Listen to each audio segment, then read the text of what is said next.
Okay, ladies and gentlemen, so today in class we really focused on the Puritans' ideology and their belief system, and really how that kind of drove them to come to the New World, and it shaped their mission, their goal, and this kind of society that they wanted to create when they came to the New World. Uh, what we're going to focus on in tonight's screencast is really kind of the after effects of that. So they're very religious people. It's very important to them. And that really shapes the characteristics of New England. So just like when we looked at the Chesapeake Bay, what you want to think about is two things.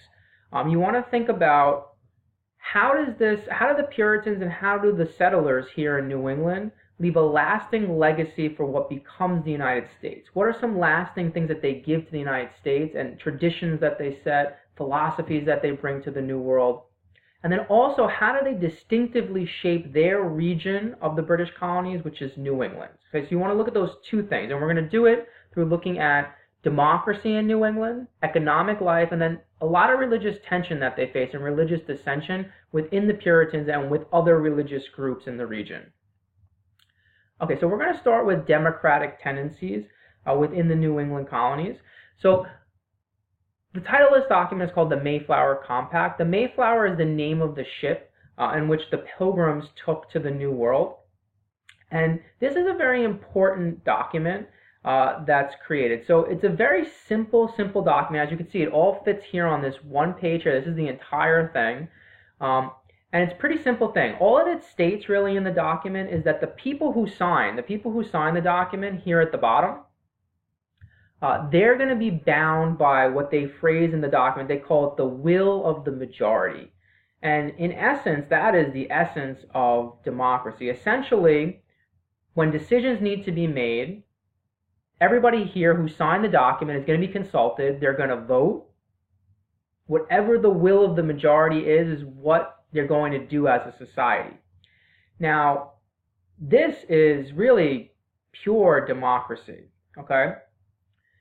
Now, the first question you have to ask yourself is, why did the Puritans come up with this philosophy? Why did they come up with this idea of, yes, we're going to be bound by the will of the majority? So the first thing you want to understand here, the people who sign the document here, they're all going to be from the same faith. They're all Calvinist. In this case, they're Pilgrims, but they're all from the Calvinist faith. And what they believe is that they all kind of are equal before the eyes of God, and therefore nobody's better than anybody else. And so therefore your opinion matters as much as my opinion. Whether you're wealthier than me or we're the same social status, it's really irrelevant. We're all equal before the eyes of God.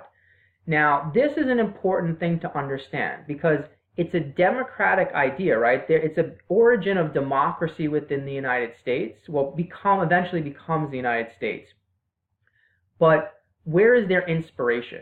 Their inspiration is coming from their religious beliefs, okay? So it's a Christian inspiration for this idea of democracy, which is different than the Chesapeake Bay, right? The Chesapeake Bay is getting their ideas, their republic, their forming of the republic, their forming of democracy, really much more from their experience with England, with the British Parliament.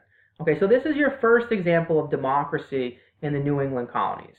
Now, another good example of democratic ideas and democratic tendencies in the New England colonies is basically how they ran their towns on a daily basis. So we learned today in class that the town was the center of really New England life. In this place called the Meeting House, a lot of really important things happen here. This is where people went to school. This is where church was held. And this is also where they had political meetings. So in most New England towns, they would have a meeting once a month. And the surrounding members of the society were invited to come to the meeting. And really what happened here is they would vote on anything that was important, anything that was going to take place in the town, or any decisions that needed to be made within the town. They would vote at this meeting that they had once a month. Now, this is a great example of what we would call direct democracy, okay? A specific kind of democracy. You probably first introduced to direct democracy when you learned about it with ancient Greece and ancient Athens. The Puritans are really not being inspired by ancient Greece and ancient Athens, but it's a similar kind of philosophy. Essentially, anybody who was eligible, and we'll talk about who was eligible in the first place, to attend these meetings could vote and could be a part of the decision-making process. And just like in the Mayflower Compact, when they were bound by the will of the majority, they're going to be bound by the will of the majority here in these New England, what are called New England Town Hall meetings. So this, I think, is a pretty revolutionary idea. This is a very direct form of democracy. A much more direct form of democracy than we have today. We have what's known as representative democracy, which is much more similar in a lot of ways to the Virginia House of Burgesses than it would be to what's going on in New England at the time. Now, who is eligible to actually attend one of these meetings? Well, they're going to have specific requirements. First, only men, only males could attend. You had to be a landowner, so you had to own a specific amount of land. And then third, they have a third requirement that you didn't see in the Chesapeake Bay. The third requirement is you have to be a Puritan, okay? Because they believe that they're creating a society amongst Puritans, and they really only want the input of other Puritans. Now, you might say to yourself, well, that's a limited form of democracy, and it definitely is a limited form of democracy. But one thing you want to understand about New England, in a lot of these towns, it's pretty uniformly Puritan. There's not that many religious minority groups. A lot of it has to do with the intolerance of the Puritans themselves, but there's not a ton of religious minority groups coming to these towns in the first place. Okay, now, you also have to think of democracy in a little bit broader sense. So democracy, yes, is about creating the institutions that form, voting and having a say in government, which we saw with the New England Town Meetings and Mayflower Compact. But in a broader sense, there are other democratic tendencies within the New England colonies, and one of them is the fact that in New England, and a lot of these Puritan towns, they're going to have required education for their children.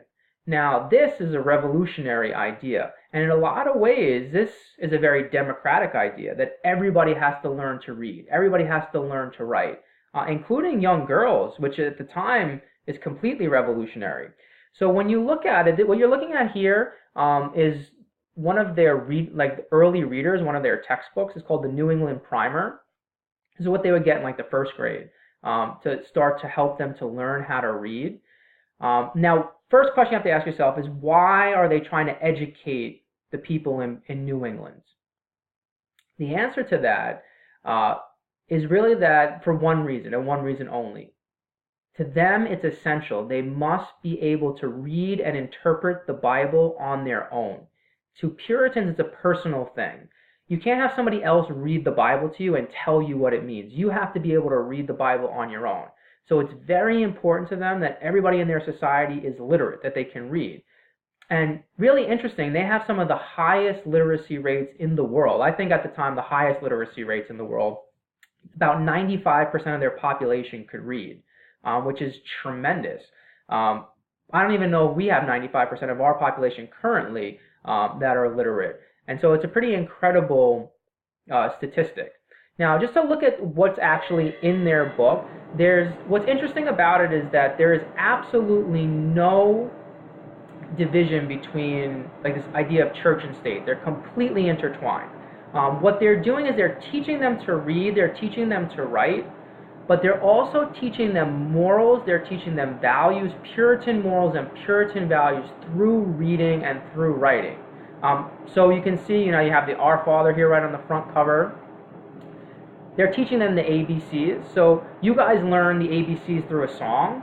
They learn the ABCs through moral values, teachings about the Bible, about Adam and Eve, and about Jesus and sacrifice and these different aspects of the Bible, because it's essential to their ideology, to what they want their children to learn. So their children are learning two things here. They're learning, yes, how to read and how to write, but also they're learning the belief system of the Puritans and the religion of the Puritans. So before we move on to the economy, I think an important thing to think about here is that They even go a step further. So one of the interesting things about the Puritans is that they actually established the first colleges in the New World.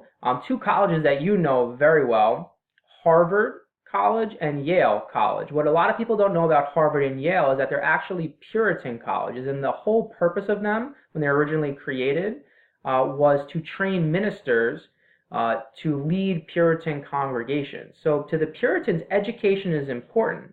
Now, if you think of that in a democratic ideology, yes, they have a specific philosophy they're trying to teach people, but education also opens a lot of doors. It gives you a lot of opportunities that you might not be able to have if you weren't educated. And if you look at Massachusetts today, Massachusetts has some of the best schools in the entire country.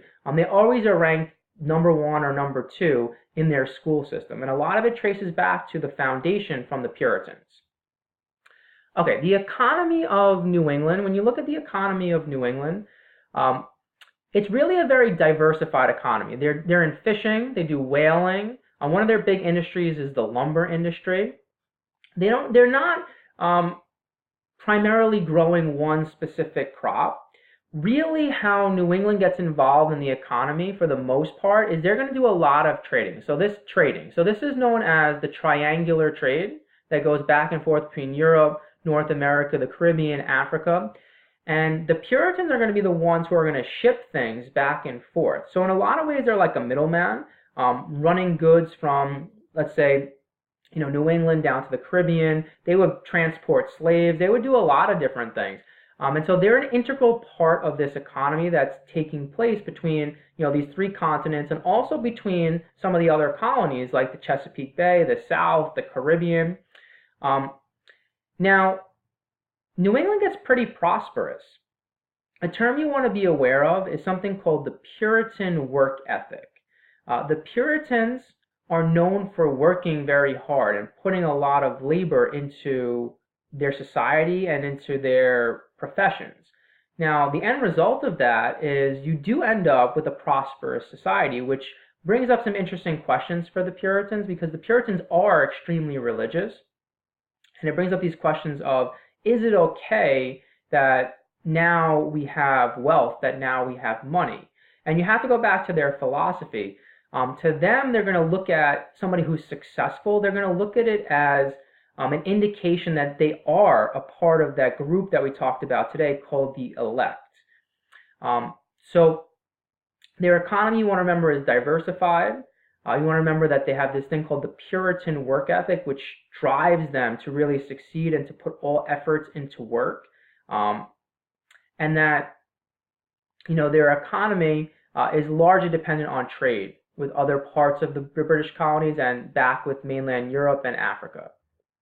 Okay, the final major aspect we have to take a look at when we look at the influence of Puritan religion on New England is the fact that they don't get along with everybody, and they really have some tension with a lot of different people. So people that are going to be outspoken critics of the Puritan church, we're going to call them religious dissenters, which means people who disagree with the Puritans. Now, they're so religious and so orthodox and so kind of, closed-minded in a lot of ways that Puritans end up disagreeing with other Puritans because of small interpretations of the Bible. And this is going to lead to some tension and to lead to offshoots of different colonies that are going to develop, within New England. So some famous religious dissenters that you want to know of. First one is Roger Williams. So Roger Williams, a very famous religious dissenter, he's going to have disagreements with the leader of the Massachusetts Bay Colony, which is John Winthrop. And they have religious disagreements. They have disagreements over how the Native Americans are treated within Massachusetts Bay. And eventually, Roger Williams is going to be banished from the Massachusetts Bay Colony. He ends up leaving the Massachusetts Bay Colony. He ends up forming his own colony called Rhode Island. Now, in Rhode Island, Roger Williams takes a totally different approach than the Massachusetts Bay Colony does in a lot of different areas. The Massachusetts Bay Colony is known for its religious intolerance. They're not tolerant of other groups of Christians. They're not tolerant of anybody who disagrees with their philosophy, or even anybody who disagrees with their orthodox interpretation of Puritanism. When Roger Williams breaks away, when he's banished, he goes and he forms his own colony called Rhode Island. Now, Rhode Island is really the quintessential opposite of Massachusetts Bay. One, it's religious. He grants religious tolerance. So he's tolerant of other types of religions, disagreements even within Puritan ideology he's tolerant of. Two, the other big thing that you want to know about Rhode Island is that their relationship with the Native Americans is completely different. Roger Williams believes in purchasing land from the Native Americans, trying to get along in a friendly relationship with the natives. Massachusetts Bay, they kind of view the natives as savages, people who don't have religion, who don't have God, who are not really equal, and they shouldn't be treated the same as Puritans. Roger Williams takes a very different approach to it. So that's one famous religious dissenter. If you notice here, he's not alone. A lot of people disagree with Massachusetts Bay because they're so orthodox. So you have Connecticut, another colony that's formed, is really another offshoot of Massachusetts Bay. Connecticut actually, for the people who formed Connecticut, Massachusetts Bay wasn't religiously strict enough for them, if you could believe that. And so they went and they formed their own colony of New Haven and Connecticut. Another offshoot of Massachusetts Bay is the New Hampshire colony. So really you have Puritans spreading out all over New England, and it's really going to be a Puritan-dominated region. The other really famous religious dissenter is a woman named Anne Hutchinson. So Anne Hutchinson, she rubs Massachusetts Bay the wrong way for a couple of reasons. Number one, she's a woman who is pretty outspoken about her beliefs. She's holding meetings in her house with mixed company, with men and women. They're listening to her kind of speak about her interpretations of the Bible, which at the time for Puritans is totally unacceptable, and it's totally against their philosophy. And then she's also disagreeing with the interpretations of John Winthrop. So they actually put her on trial. And they call her before like a tribunal, basically. And they put her on trial, and she also gets banished, and she ends up moving to Rhode Island. Roger Williams kind of welcomes her in. So what's interesting about this is that the intolerance of the Puritans kind of leads to a lot of other colonies being formed, mostly of Puritans themselves who disagreed with the people of Massachusetts Bay. And the most famous one is Roger Williams.